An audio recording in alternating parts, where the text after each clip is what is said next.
로마서 9장 1절로 3절 말씀 받들어 읽겠습니다. 로마서 9장 1절로 3절. 내가 그리스도 안에서 참말을 하고 거짓말을 아니하노라.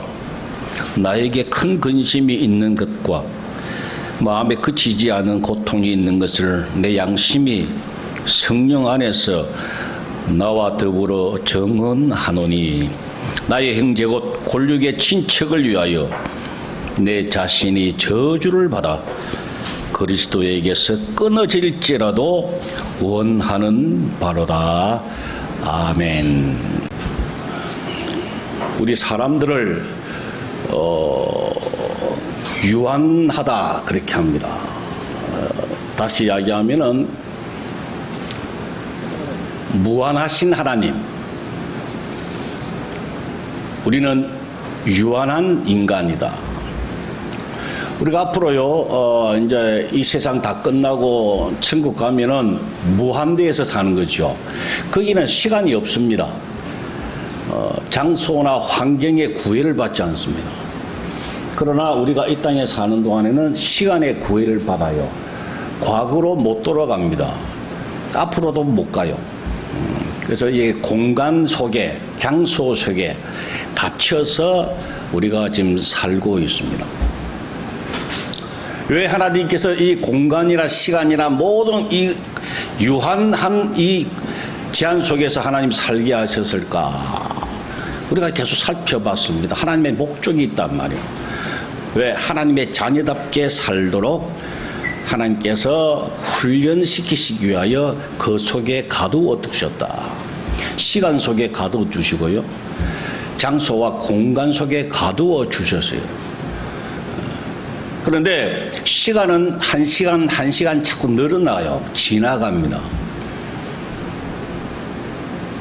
1살, 2살, 3살 자꾸 나이를 먹어가면서 따라서 사람이 자라나도록 성장하도록 하나님이 허락하셨어요.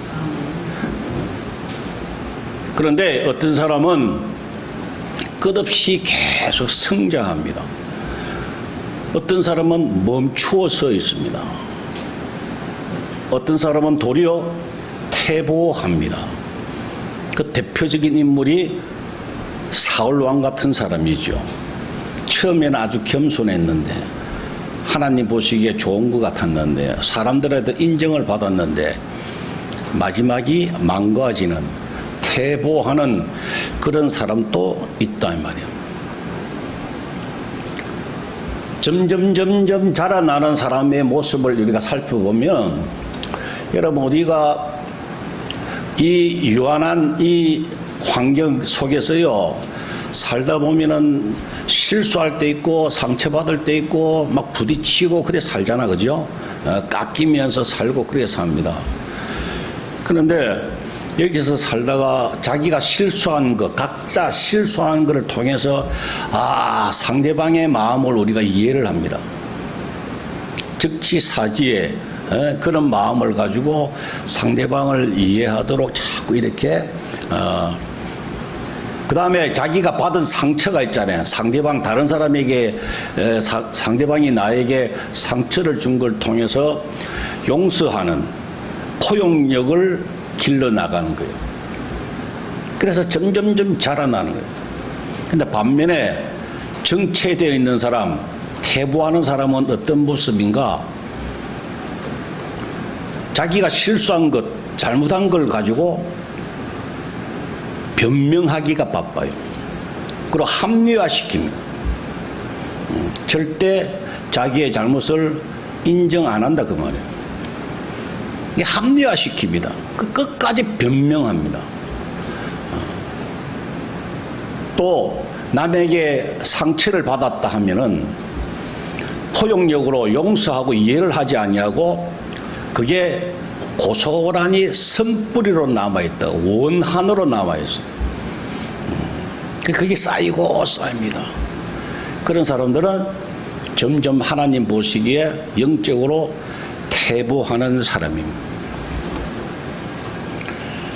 하나님께서 인간들을 특히 하나님의 자녀들을 향하여 뭐라고 말씀하셨습니까? 징계는 다 받는 것이거늘, 훈련은 다 받는 것이거늘. 다 받는다고 하는, 다라고 하는 대상자가 누굽니까? 하나님의 자녀라니까요. 하나님의 자녀는 누구든지 다 징계 받는다. 징계가 뭡니까? 훈련 연단이라는 말이죠. 근데 징계라는 말은 잘못되었을 때에 혼난다는 이야기예요. 실수하고 죄짓고 잘못하면은 하나님께서 깨닫게 하신단 말이에요. 그 대가를 지불한단 말이에요. 아, 그래서 다음부터는 그렇게 하면 안 되겠구나 라는 것을 가지고 자꾸 사람이 고쳐 나간다는 이야기입니다. 그래가지고 사람이 점점 변화되고 자라납니다. 그걸 지난번에 제가 계속해서 이야기했잖아요. 구약의 광야 생활과 똑같다고. 광야 40년이 뭡니까? 계속해서 실수하고 넘어지고 좌절하고 또 실수하고 원망하고 또 일어나고 계속해서 반복하는, 그러므로 말미암아 성장하도록 하시는 것이 하나님의 뜻이에요. 그게 징계예요. 징계는 다 받는다. 하나님의 자녀라고 하면은 틀림없이 받는다. 이거 없으면은, 하나님의 간섭이 없고 하나님의 징계가 없는 사람은 버림받은 자라고. 그죠? 하나님의 자녀가 아니라고. 이 훈련을 받을 때에 문제가 발생을 하면 하나님께서 숙제를 주시고 시험이 오고 여러 가지 어려움을 통해서 우리가 극복해 나가도록, 그것을 통해서 자기 자신을 성찰하고 자꾸 하나님이 갖고 나가도록 여러 가지 문제를 하나님 주신다고요. 감당할 수 있는 만큼만, 감당할 만한 시험만 주세요. 그 시험 당하면 피할 길도 주신다 그래서 잘 생각하고 묵상하고 기도하면요, 피할 길을 하나님 주신다 그래서 하나님의 말씀이에요. 그래서 어려움을 닥칠 때 잠시 묵상하면 하나님이 지혜를 주세요. 틀림없이 주세요. 왜? 하나님의 약속이라니까. 그래서 여러 가지로 어려움이 오고 옵니다. 그걸 통해서 지혜로운 사람은 자기를 성찰하는 거예요. 그래서 여러 가지 어려운 문제, 또 어떤 사람은 여러 가지 사람들을 통해서 오는 시험, 도무지 이해가 안 가고 억울하단 말이야. 이런 문제들, 이런 것들을 통해서 자기가 점점점 성화가 되어야 한다니까. 반대로 어려움 닥치면은 남 핑계하고요, 원망하고요, 비판하고요, 정죄하고요, 그냥 모든 것을 남에게, 상대방에다 뒤집어 씌우려고요. 왜? 자기가 살아있거든. 자기가 펄펄 뛰거든. 자기는 손대면 안 되거든요. 그래서 시험이 오고 여러 가지 어려움이 오면은 그 두 가지의 모습으로 사람이 나타나게 돼 있어요. 자기 부인이 안 된 사람은 사람과의 관계가 오면은, 아, 내가 억울해서 안 되겠다. 이게 도무지 이 문제는 내가 이해를 못 하겠다. 이렇게 하면서 무조건 상대방에게 모든 것을 책임을 전가합니다. 지혜로운 사람은, 야, 이게 무슨 일인가? 참새 한 마리도 하나님의 허락 없이 안 떨어지는데 왜 이런 일이 일어났을까? 하나님 뜻이 뭡니까? 하나님, 이번 기회를 통해서 나를 깨닫게 해주세요. 나는 이해가 도무지 안 됩니다. 하나님, 나를 깨닫게 알게 해주세요. 피하게 해주세요. 이기게 해주세요. 요 사람이 지혜로운 사람이에요. 그 사람은 희망이 있는 사람이에요. 그래서 점점 자라나가는 거예요. 여러분, 호수에 물이 이렇게 틀어주셔서 갑자기 물이 쭉 내려오면요, 지혜로운 사람은 그걸 가지고 쫓아가서 세수를 물 받아서 세수하고 발을 씻고 자기를 깨끗하게 하는 사람이 있어요. 그 어떤 사람은 호수에 물이 놓으면 그걸 잡고 막 사람들한테 막 장난치고 뿌리는 사람이 있잖아. 그죠? 여러분들은 어떤 사람이 좋아요? 씻어야죠. 문제가 생기면은 모든 어려운 일이나 이해하기 힘든 일들이 생기면은 딱 하나님 바라봐야 돼요. 그 사람이 지혜로운 사람이고 그 사람이 정말 복된 사람입니다. 왜냐? 모든 사람은 거기서 거기에요. 내가 100% 의지할 사람은 없어요, 이 세상에. 내가 100% 의지하면 하나님이 질투하세요. 하나님보다 더 사랑하면 하나님 질투하신다니까. 그래서 모든 일이 생기면 그냥 하나님 앞에 기도하고 하나님을 의지해야 그게 자기 부인이 되어가는 사람이다, 그 말이야. 그 다음에 중요한 것이 뭐라 그랬습니까? 원망하는 사람 되지 말자. 자기 부인이 안 되면요 틀림없이 원망이 나옵니다. 가장 원망하고 염려가 나온다고. 염려. 걱정한다 이 말이야. 걱정. 마태복음 13장에 보면 씨 뿌리는 비유가 나옵니다. 농부가 누가 씨를 뿌렸는데 길가에 뿌리다 보니까 길가에 떨어진 것이고 돌짝밭에 떨어진 것이고 가시덩굴이 있는데 떨어진 것이고 좋은 땅에 떨어진 것이 있더라. 근데 다 열매 못 맺었는데 좋은 땅에 있는 씨는 떨어져서 열매를 결실을 했더라. 그 이야기. 여러분 잘 아셔야 돼요. 길가에 떨어진 거, 돌짝밭에 떨어진 것은 하나님의 말씀과 하나님과 관계없는 사람들 이야기하는 거예요. 우리 불신자들에게 말씀을 아무리 이야기해도 그냥 아무렇지 않게 듣습니다. 씨가 그냥 죽어버린다. 그런데 희망이 있는 사람이 어떤 사람인가? 가시덩굴에 떨어진 사람이 희망이 있는 사람이에요. 가시덩굴이 막았다 그래서 밑에 흙은 제대로 된 흙이다 그 말이야. 씨를 품고 자라기 시작하는데 단지 가시덩굴이 막아가지고 결실하지 못했다 그래서 이것을 제거하면 가시덩굴을 제거하면 열매를 맺는다 그 말이야. 이게 뭐냐 이 말이야. 가시덩굴이 뭐냐? 마태복음 13장 그 22절에 보니까 이 가시덩굴이라고 하는 것을 예수님께서 이렇게 설명하세요. 세상의 염려와 재물의 유혹에 말씀이 막혀 결실하지 못한 자다 그랬어요. 이 뭐라고요? 세상의 염려와 재물의 유혹이다. 유혹이라. 이게 있으면 염려와 재물에 관한 유혹이 있으면 말씀이 막힌다고. 말씀보다 더 위에 있기 때문에 말씀이 없어지기 때문에 열매를 못 맺는다 그 말. 자기 부인이 안 된 사람은 특징이 뭐냐고요? 염려하는 사람인데 이 염려가 뭐냐? 가시덩굴이라고. 세상의 염려와 재물의 유혹, 재물보다 하나님보다 재물을 더 사랑하는 사람, 그 사람이 자기가 살아있는 거, 자기를 사랑하는 사람이에요, 그 사람이. 이런 사람들은 염려, 세상의 모든 염려를 한다, 그 말입니다. 근데 그 방법이 뭐냐? 말씀이 막혔다 그랬잖아요. 말씀이 없다고 하는 이야기예요. 말씀보다 세상의 염려와 재물의 유혹이 훨씬 앞서고 크다 이 말이야. 그 덩어리가 눌리고 있으니까, 말씀 위에 막고 있으니까 결실하지 못한다고 하는 거예요. 그러면은 방법이 말씀을 알면 되는 거예요. 방법이 그것밖에 없어요. 말씀을 제대로 알고 제대로 듣고 제대로 믿고 의지하고 그 길 가면 염려가 사라진다 그러는 염려가 없어져야 그게 자기 부인이 된 사람이라고.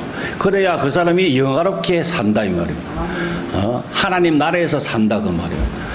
정말 그 사람은 날마다 항상 기뻐하고 쉬지 않고 기도가 되고 범사가 감사가 되는 하나님의 그 평강을 누리고 이 땅에서 산다 그 말이에요.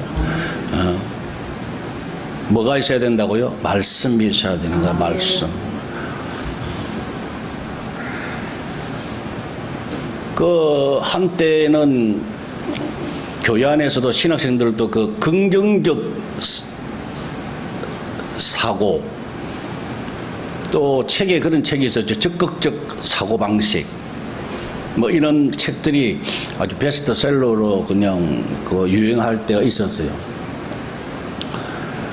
긍정적인 생각을, 마인드를 가져라. 막 이렇게 막 설교하고 많이 한때 그랬잖아요. 저는 요새 말씀을 보면서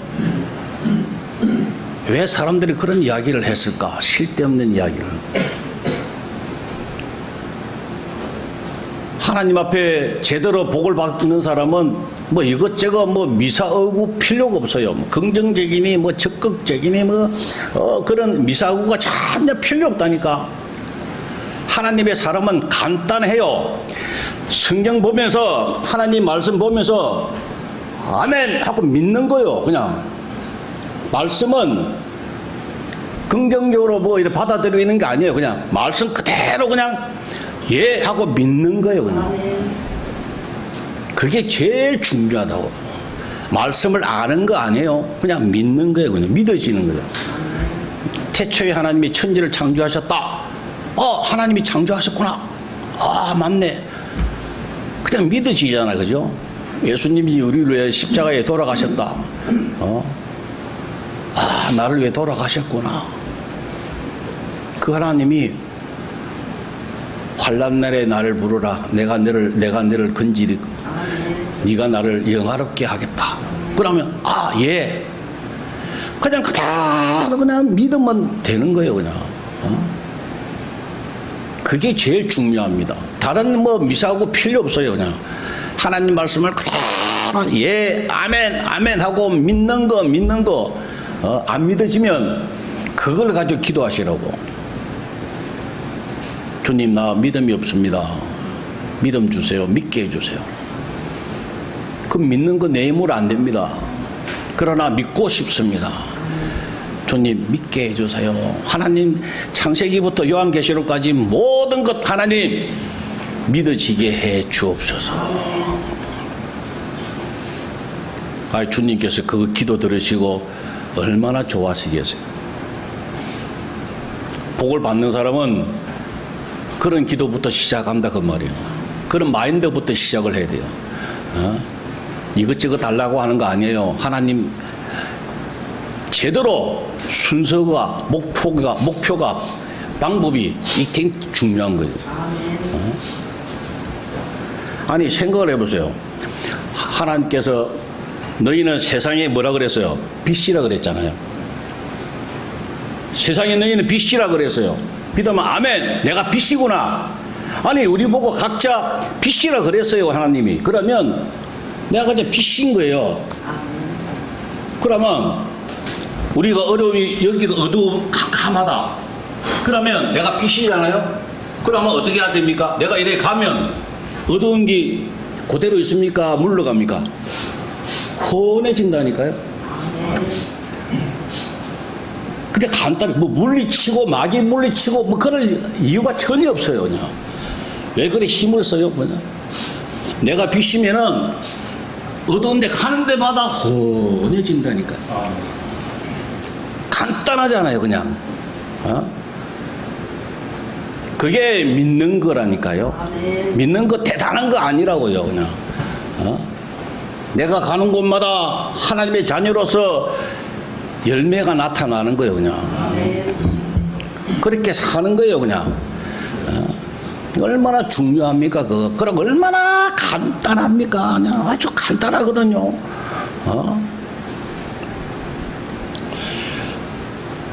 염려하지 마라. 왜? 하나님이 다 해줄게. 마치 수학여행을 가는 애한테 아버지가 호주머니에다가 10,000원짜리를 갖다가 10개를 다 해서 호주머니에다 넣어줬어. 그 수학여행을 가요. 갔는데 수학여행을 다 일본에 갔어요. 예를 들어서 일본에 갔는데 다른 애들은 막 뭐 사 먹거든. 맛있는 걸 사 먹고. 그런데 지는 돈이 없다는 거야.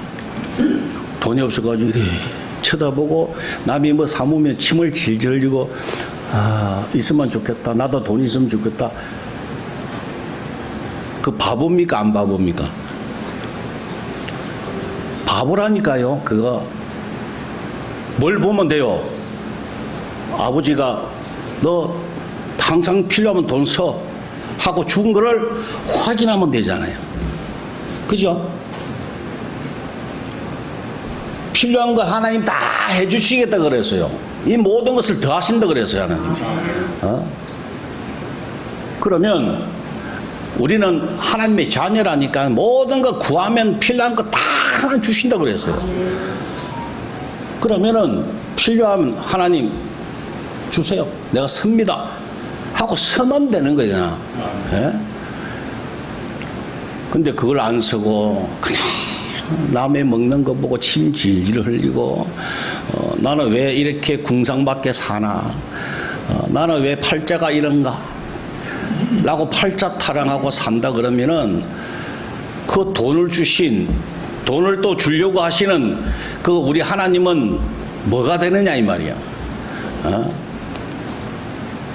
하나님의 입장이 얼마나 난처하냐 이 말이야. 그게 하나님의 영광을 가리는 거예요. 하나님의 영광 돌리는 사람은 다른 거 없어요. 뭐 찬양하고 뭐 삐까뻔쩍 해야 되는 거 아니에요. 그냥 하나님 자녀답게 사는 거예요. 우리 하나님이 왕이시잖아요. 그럼 왕노릇 우리가 해야 된다니까요. 그거를 하나님이 제일 좋아하시는 거예요. 그 다음에 중요한 것이 성경을 우리가 믿는데 다른 사람 개입시키지 마세요. 성경을 보면서 하나님이 나에게 직접 말씀하시는 거예요. 1:1 하나님이 나에게 나 때문에 이 말씀을 좀 하신다고 생각하세요. 다른 사람 개입하지 말라고요. 여기라 환난 날에 나를 부르라 내가 너를 건지리니 네가 나를 영화롭게 하겠다. 이 말씀 보면 야 이게 내 때문에 이 말씀이 기록된 거야. 이게 나에게 하시는 말씀이라니까. 이렇게 믿어야 된다니까요. 이게 가장 중요합니다. 하나님이 여러분 각자 위하여 오로지 여러분 한 사람을 위해서 성경을 기록했다. 우리 인간으로는 불가능하잖아요. 다 위해서 기록했다. 이래야 이해가 되고 각자만을 위해서 only 한 사람을 위해서 성경 기록했다. 이거는 불가능하잖아요. 근데 하나님은 하실 수 있다니까요. 그걸 믿는 사람에게 한해서 그게 가능하다니까요. 이 말씀은 나에게 하시는 말씀이다. 예수님께서 나를 위해 돌아가셨다. 하나님 나에게 복을 주신다. 하나님 나를 가장 사랑하신다. 이 생각과 이거 믿음 있는 사람을 하나님이 제일 좋아해요.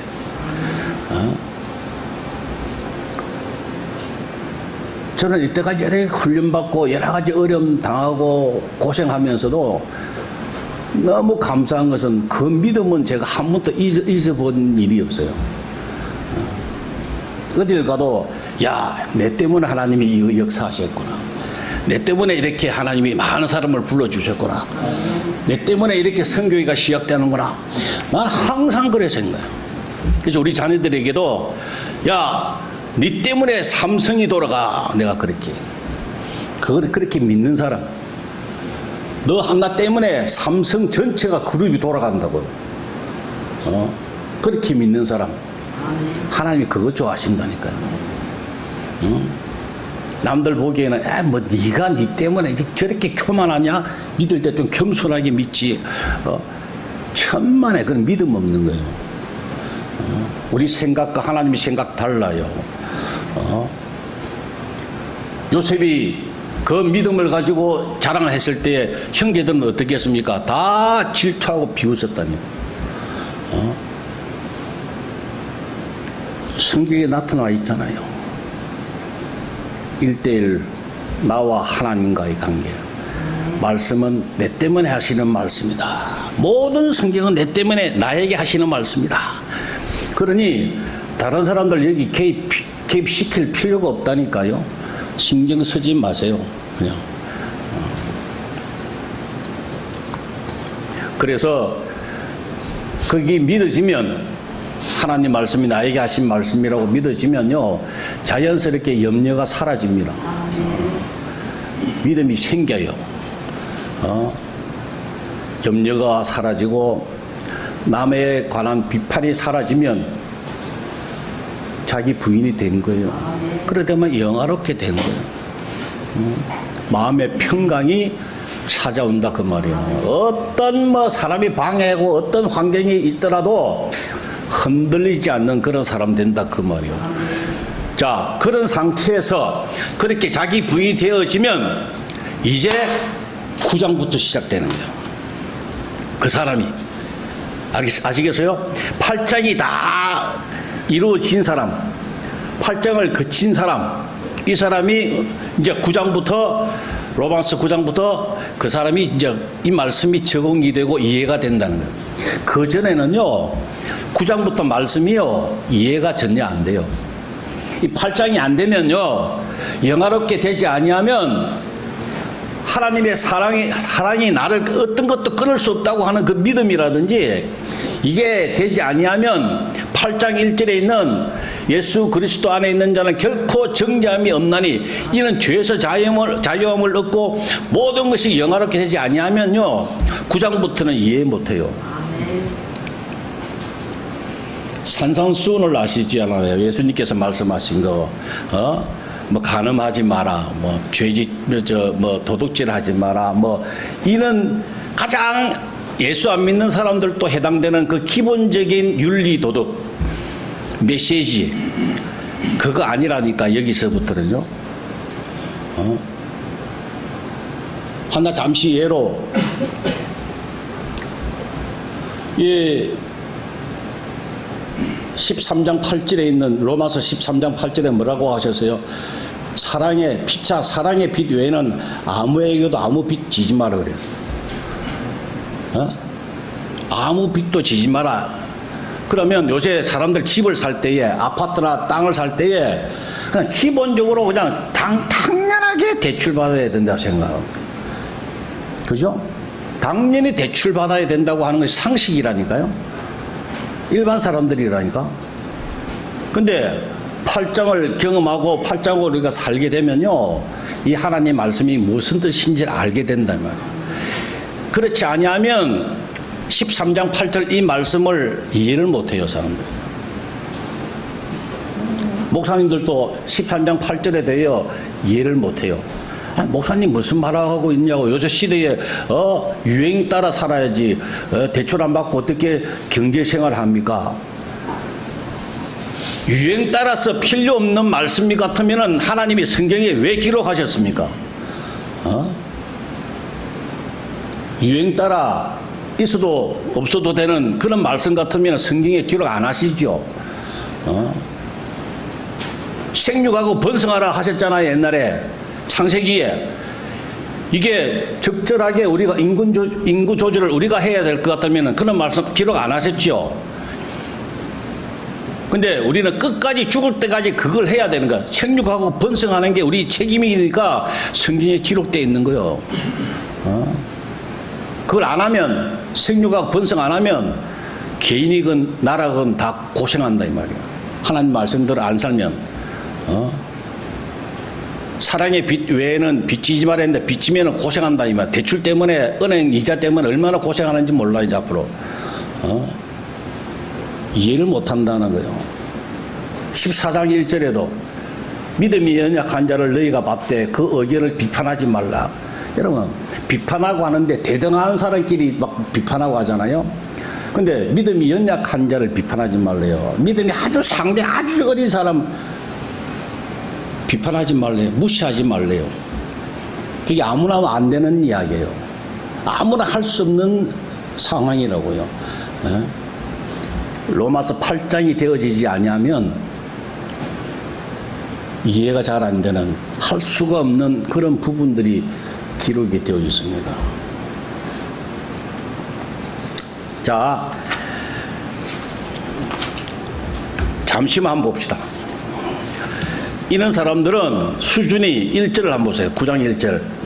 내가 그리스도 안에서 참말을 하고 거짓말을 아니한다 그랬습니다. 자, 8장에 사는 사람들은 어떤 사람입니까? 하나님의 사람, 그리스도 안에 있는 사람, 생명으로 사는 사람, 하나님 나라에서 사는 사람, 8장에 사는 사람들 이야기하는 거죠. 이 사람들 상태를 그리스도 안에서 사도 바울이 이야기하는 거예요. 가장 중요한 것은 우리가 그리스도 안에서 살도록 우리가 살아야 돼요. 생명으로 살아야 돼요. 주님과 함께 살아야 돼요. 하나님 나라에서 의와 평강을 누리고 살아야 된다 이 말이에요. 그렇게 되면 자 3절 보세요. 나의 형제 곧 골육의 친척을 위하여 내 자신이 저주를 받아 그리스도에게서 끊어질지라도 원하는 바로다. 내 친척이 부모 형제가 예수 안 믿는데 하나님 나 저주 나는 없어져도 좋으니까 저 사람들 구원시켜 주세요 이 말이거든요. 나는 저주를 받아도 좋고 지옥 가도 좋고 생명책에서 기록이 없어져도 좋으니까 하나님 제발 저들을 구원시켜 주세요. 이런 마음은, 이런 영혼에 관한 사랑의 마음은 로마서 8장을 거치지 않는 사람은 불가능하다 이 말이에요. 안 된다 이 말이에요. 일반 사람들은 죽었다 깨어나도 이런 마음이 없어요. 그러니 그리스도 안에서 살아야지 이 마음이 가능하다 이 말이에요. 그러니까 우리가 전도하려고 하는 것보다 뭐를 하려고 하는 것보다 어떻게 하면 된다고요? 그리스도 안에 사는 것, 그걸 목표로 삼고 살면 이런 마음들이 생긴다 이 말이에요. 그래야 열매를 맺는다 이 말이에요. 그 말씀이에요. 그러니까 우리가 그리스도 안에 사는 거 대단히 중요합니다. 그렇게 살아야 돼요. 그렇게 살아야 그 사람은 제대로 사는 거예요. 생명 안에서 사는 거. 영생으로 사는 거. 우리가 자기 부일이 안 되면요 그렇게 살 수가 없어요. 내가 살아있으면요 아무것도 못해요. 그 사람을 할 수 있는 게 아무것도 없어요. 그 사람은 맨날 짜증내고 원망하고 불평하고 남 비판하고요. 잘 되면 자랑하고 교만하고요. 힘들면 좌절하고요. 맨날 왔다리 갔다리 왔다리 그러다 마귀가 툭 치면 자빠지고요. 아무것도 할 수 있는 게 없어요. 하나님이 다 허락하셨는데 왕노릇까지 할 수 있도록 귀신을 쫓아내며 새 방언을 말하며 뱀을 집어올리며 무슨 독을 마실지라도 해를 받지 아니하며 병든 자에게 손을 얹은 적 나으리라. 그렇게 할 수 있는 모든 것을 다 허락하셨는데 아무것도 못한다 그 말이에요. 맨날 남의 눈치만 보고 기가 죽어서 초라한 모습으로 그렇게 살아서는 안 된다 그 말이에요. 하나님의 자녀는 다 허락해 놓으셨어요. 영화롭게 하셨느니라. 영화롭게 하셨느니라. 다 그렇게 살도록 하나님이 허락하셨어요. 그래갖고 그것 때문에 주님이 십자가 돌아가셨다니까요. 어마무시한 그 십자가를 주님이 그것 때문에 딱 한 사람 나 때문에 주님이 돌아가셨다니까요. 여러분 각자 여러분 때문에 우리 주님이 그 험한 십자가 지셨잖아요. 그리고 살아나셨잖아요. 다 세상 거 이기시잖아요. 죄가 너희를 주장하지 못하리니 이는 너희가 법 아래 있지 않고 은혜 아래 있습니다. 죄하고도 상관없어요. 이게 해결되면 모든 병에서 자유함을 누려요. 그렇게 조금씩 날마다 자라나자고요. 변화가 되자고요. 나이와 관계없습니다. 지금이 가장 빠를 때요. 누구든지 다 할 수 있습니다. 한 주간도 이 말씀 생각하고 자라나며 승리하시기를 주의 이름으로 축원합니다. 기도하겠습니다. 아버지 하나님 감사합니다. 오늘도 들을 수 있도록 귀한 기회를 주셔서 감사하고 또 듣고 아멘하며 깨달을 수 있도록 주님 도와주셔서 감사합니다. 이제 행할 수 있도록 주님 더 큰 은혜 베풀어 주시고 인도하여 주옵소서.